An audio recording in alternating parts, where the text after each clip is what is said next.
कैसे बैठो मानो मानो पक्कल गिरने वाली है। सही कह रहे हैं, और ताकत लगा नहीं रहे हो। क्यों माता, भोजन भोजन नहीं मिलता? हाँ, देखो 1 वर्ष के लिए बैटरी चार्ज हो रही है यहाँ, और फुल बैटरी हो जाएगी तो 1 वर्ष बढ़िया अच्छा व्यतीत हो जाएगा। लेकिन उच्च स्वर में जय बोले सिद्धेश्वर भगवान की, रतनगढ़ वाली मैया की जय, चेतन देव भगवान की जय, हर हर महादेव। अखिल कोटि ब्रह्मांड नायक सर्वा जगदाधार जगत नियंता राघवेंद्र सरकार का वांग्मय विग्रह रामचरितमानस ग्रंथ कथा के रसिया श्री हनुमंत लाल जी महाराज के पाद पद्मों में प्रणाम। कार्यक्रम में उपस्थित ज्ञान वैराग्य स्वरूप परम सत्य पूजनीय श्री श्री 108 संत सियासन दास जी महाराज, उनके संग में आए हुए संत त्यागीदास जी महाराज,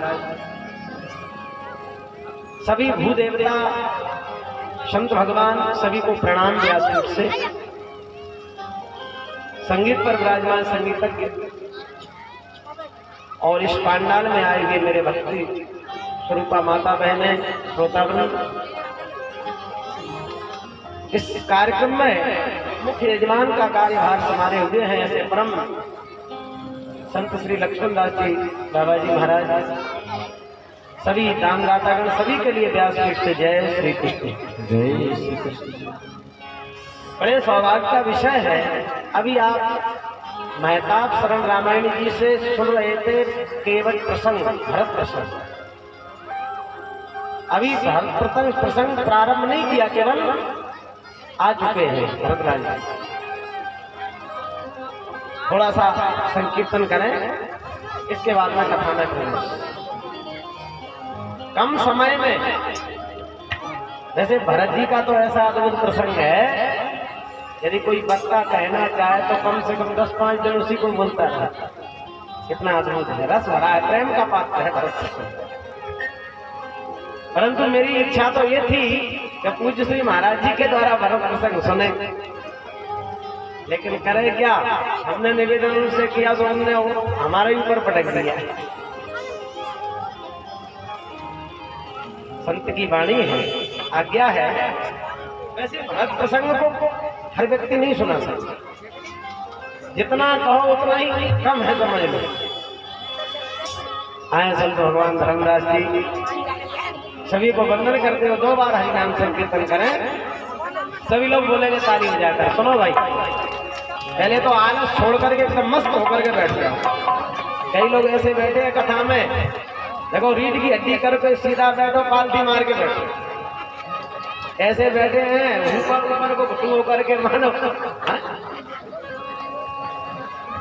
एक बात बताएं, ऐसे कथा में बैठोगे तो दरिद्रता को बुला करके ले जा रहे हो, पक्की बात है।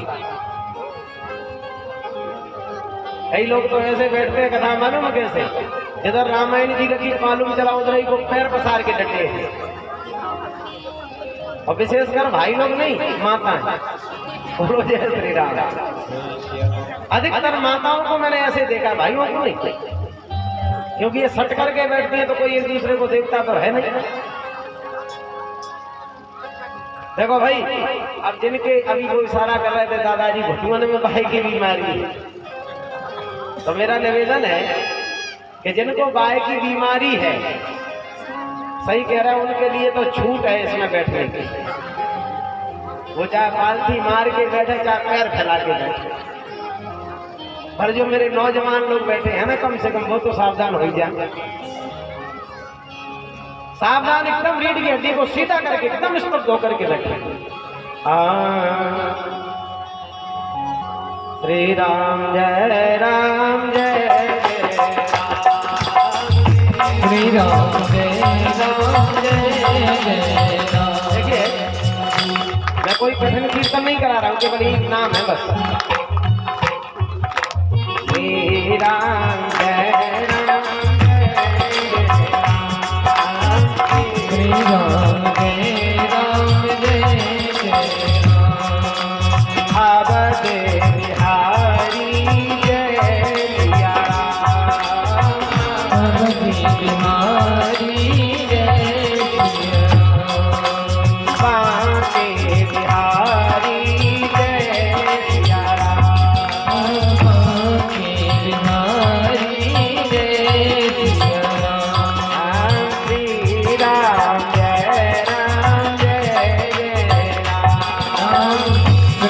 राम जय जय राम।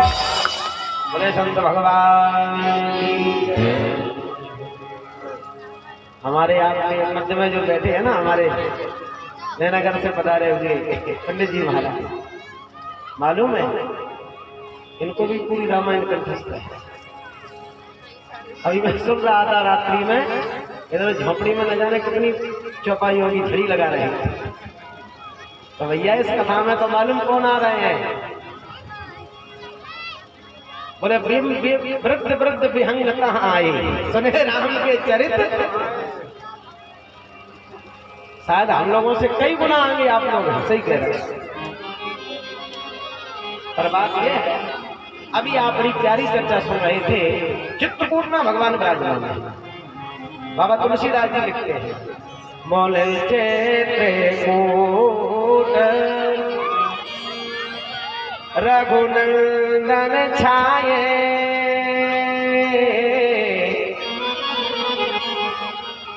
और समाचार सुन सुने दुनिया। मेरा आपसे निवेदन है, राम जी जब अवध से निकले तो उनको 3 महात्मा मिले, भरद्वाज, वाल्मीकि और अगस्त्य। सुतीक्षण आदि भी मिले, लेकिन तीनों संतों से 3 बातें पूछी। अब समझ लो ध्यान से, और यही सूत्र हमें अपने जीवन में उतारना है। बस राम कथा से, प्रवचन से यही तो लेना है। वो 3 बातें क्या पूछी? पहली बात, भरद्वाज जी से कहा, हे ऋषिवर, हे मुनिवर, ये बताओ, ये राम अवध से चल के जंगल में आया है। अब थोड़ा सा ये बीहड़ जंगल है, भयानक है। थोड़ा इस राम को मार्ग दर्शन करो, मैं किस रास्ते से जाऊं? ये कहा। प्रमाण क्या है? बोले, नाथ कहो हम कहीं मद जाए। किस रास्ते से? तो आपको हमें क्या सीखना है? यदि दुनिया में आप भटक गए, ये भवाटवी क्या है? संसार है भवाटवी, और भवाटवी में से निकलना है। हमें रास्ता नहीं दिखाई पड़ रहा है, क्योंकि हम मद में मदान है, जवानी में मदान है, इसलिए आंखें बिल्कुल बंद है। अब निकलेंगे कैसे? यदि कोई हमें सदगुरु मिले, यदि वो रास्ता दिखाए, तो इस भवाटवी से निकल जाएंगे। बोलो जय श्री राम। जय श्री राम। एक बार की बात है, उदाहरण से समझ लें आप लोग। एक कमरा था, और कमरे में एक सूरदास जी बैठे थे। अब सूरदास जी ने कहा, बैठ जाओ माता, बैठ जाओ। पीछे आएंगी और आगे बैठेंगे। बैठ जाओ दादाजी, आप भी बैठे, बैठ जाओ, सब बैठ जाएंगे। पीछे आई तो पीछे बैठो, बैठ जाइए। इधर आ जाओ, इधर। मैं अपना प्रसंग चर्चा कर रहा हूं। एक सूरदास जी कमरे में बंद रहे। अब इन्होंने कहा, हमें इस कमरे में से निकलना है, कोई रास्ता बता दो, रास्ता। तो एक संत जी आए, और संत जी बोले, ऐसा करो। बोले, तुम दरवाजा नहीं दिखाई पड़ रहा? बोले, ना। तो बोले, ऐसा कर लो, दीवार पकड़ लो, और दीवार को पकड़ पकड़ के सीधे सीधे चले जाना, अपने आप दरवाजा मिल जाएगा, तो निकल जाना। ध्यान से सुनना भैया। तो सूरदास जी ने दीवार पकड़ी और कमरे में लगाया चक्कर, और जैसे ही चक्कर लगाया तो दरवाजा आया, तो शरीर में मच्छी खुजली, तो हाथ वहां से हटा के खोपड़ी खुजलाने लगे, वो दरवाजा लगे। अब परिणाम क्या निकला कि जब दरवाजा निकल गया तो पूरे कमरे का फिर चक्कर लगाना है। तो सूरदास जी ने पूरे कमरे में फिर चक्कर लगाया और फिर जैसे ही दरवाजा आया तो पहले तो खोपड़ी में खुजली मची थी, अब किसी शरीर के अंग में खुजली मचने लगी, सो हाथ हटा के फिर खुजलाने लगा। तो दरवाजा निकल गया तो फिर चक्कर, अब लगे भटकने के। तो मेरा निवेदन है, संसार क्या है? बोले संसार का जो सुख है वो खुजली है, खुजली। जब हम निकलने के लिए सावधान हुए कि कोई ना कोई खुजली हमको चिपक गई। और आपने देखा होगा कि जब शरीर में खुजली मचती है तो खुजलाते समय तो अच्छा लगता है, फिर कितना कष्ट होता है। बोलो जय श्री कृष्ण। सूरदास जी फिर चक्कर लगा रहे, तब एक संत ने कहा, बोले खुजली यदि उठे तो खुजलाना मती, तब निकल पाओगे इसमें से। तो मेरा निवेदन है, ये भवाटवी क्या है? कमरा है, और भवाटवी रूपी कमरे से हमें बाहर निकलना है। जब कोई सद्गुरु मार्ग प्रशस्त करेगा तो हम इस भवाटवी से बाहर निकलेंगे, वरना निकल नहीं सकते। तो ये रास्ता कौन दिखाएंगे? बोले संत, महात्मा, मुनि। क्योंकि राम जो ब्रह्म है उनको भी रास्ता दिखाने वाले कौन है? संत। और दूसरे संत मिले, बोले मैं कहां जाकर के रहूं, कहां पर्णकुटी बनाऊं, और मुझे अयोध्या से निकल के 14 वर्ष जंगल में रहना है। तो वो महात्मा कौन है? वाल्मीकि ऋषि, जिन्होंने 14 स्थान बता दिए और अंत में क्या कह दिया? बोले चित्रकूट गिर करा हो निवास, चित्रकूट में रहो। तो देखो भाई, रहने का स्थान यदि चयन करना है तो महात्माओं के सलाह लेना है। दूसरी शिक्षा। और तीसरी शिक्षा, अगस्त्य जी मिले तो राम जी ने हाथ जोड़ करके कहा, बोले अब सो मंत्र हो प्रभु मोहि, अब सो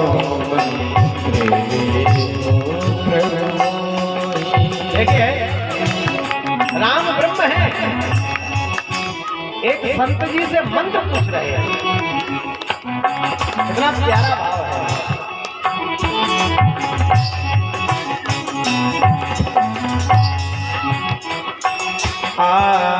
अब सो मंत्र हो प्रभु मोहि, अब सो मंत्र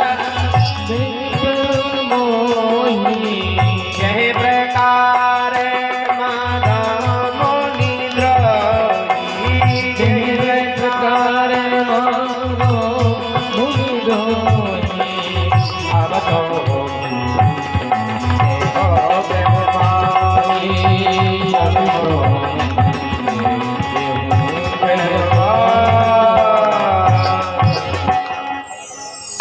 ये मंत्र किसने दिया? अगस्त्य जी ने। तो 3 महात्माओं से 3 बातें करें।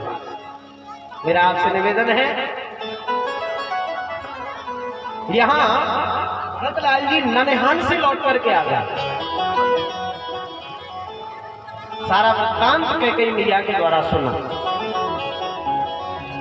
पितु का मरण सुना, राम का वन गमन सुना, मूर्छित होकर के पृथ्वी पर गिर पड़े।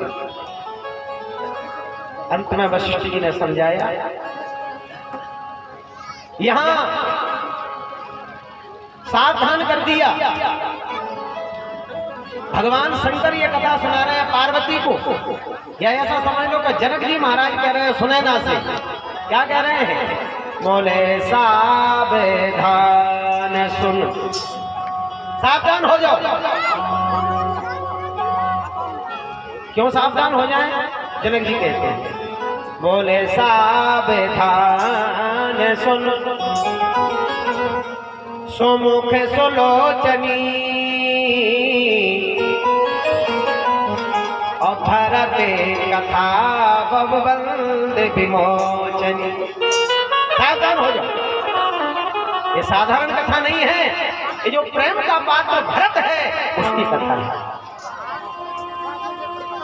वास्तव में सही है। यदि रामायण में भरत प्रसंग नहीं होता तो रामायण की क्या शरीर है, और शरीर में कोई हाथ में बीमारी हो जाए, ऑपरेशन करवा लो ठीक हो जाओगे, और फिर भी ठीक ना हो तो इस अंग को कटवा दो तो भी जीवन चलेगा। पैर में बीमारी हो जाए, कट भी जाए तो भी जीवन सुरक्षित है, लेकिन हृदय की धड़कन बंद हो जाए फिर क्या जीवन रहेगा? तो यह भरत जी का प्रसंग क्या है? बोले हृदय की धड़कन है। जैसे भागवत में रासलीला के 5 अध्याय हैं तो पंच प्राण है, जैसे भरत प्रसंग। मेरा आपसे निवेदन है, जिनको भाई भाइयों से प्रेम करना है तो भरत के प्रसंग को सुनो। भाई हो तो राम और भरत जैसा हो, मित्र हो तो कृष्ण और सुदामा। यहाँ भरतलाल जी की आंखों में से अश्रु बहने लगे। क्या मेरे भाई का वनगमन हो गई? पछाड़ करके पृथ्वी पर पड़े। उस समय भरतलाल जी को उठा करके गुरु वशिष्ठ जी ने समझा। अंत लोगों का मेरा निवेदन है, ये है भाई भाई का प्रेम। और आज इस कलयुग में यदि मुकदमा चल रहा है तो 80% भाई भाई का चल रहा है। एक कवि ने लिखा है, कलयुग में सुनो भाई भाई से विषाद है, और बहन सुता चीनी नहीं सारी से नहाता है। ये कलयुग के लोगों की लक्षण है। सबसे ज्यादा मुकदमा भाई भाई का, और सबसे ज्यादा रिश्तेदारी, पक्की सही रिश्तेदारी जानते हो कौन है? साली साहब। कोई फंक्शन हो, विवाह हो, पार्टी कछु घर में हो तो सबसे पहले टेलीफोन लगेगा अपनी साली साहब, आ जाओ 10 दिन पहले से। और साली ने कहा बहन आ गई कि नहीं? अरे बहन और बुआ बुआ तो ये बाद में आएंगी, आप आ जाता। भागवत में भी सुना होगा ना, स्याल को बुद्धिदायक। कलयुग में साले बुद्धि प्रदान करने वाले हो गए। अब समझ लो, जिस घर में साले घर में सलाहकार बन जाए वो घर कभी बनेगा? महाभारत में कौन थे सलाहकार? मामा शकुनी। तो महाभारत में देखो कितनी विडंबना। और रामायण में मामा मारीच। तो मेरा आपसे निवेदन है, कलयुग में सुनो